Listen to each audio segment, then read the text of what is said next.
Nandito tayo sa aking Toyota Vios ngayon. Almost 1 year old na siya, o more than 1 year old, and is 41,000 kilometers. So ano ba yung oil na marirecommend ko sa inyo, no? Ako on experience, kasi ako na yung nag-change oil nito, ako na yung nag-PMS. Kung gagamit man kayo ng mineral, okay, yung pinakamurang oil, ay advice around 4,000 kilometers i-change oil nyo na.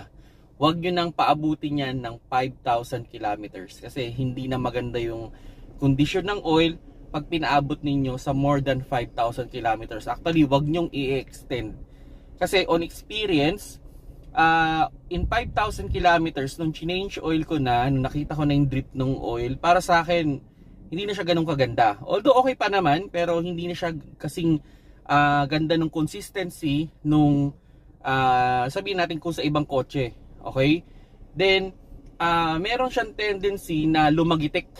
Kung mapapansin niyo yung engine niyo, lumalagitik siya na parang ano doon sa makina na lumalagitik, continuous na lagitik pag overuse yung oil. So kung sakaling mineral man yung gagamitin niyo, 4,000 kilometers palitan nyo na. Now, ang pinaka-recommendation ko sa akin ngayon, ginagamit ko ngayon is yung 5W30, and it's either semi-synthetic or fully synthetic yung bilhin ninyo, 5W30.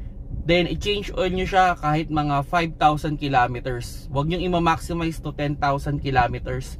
Kung fully synthetic yung ilalagay ninyo, siguro mga 8,000 palitan nyo na rin.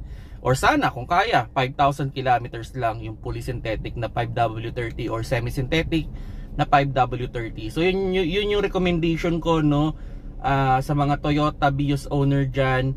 Kung mineral, 4,000 kilometers, palitan nyo na. Kung semi-synthetic naman, sana 5,000 kilometers, replace nyo na siya.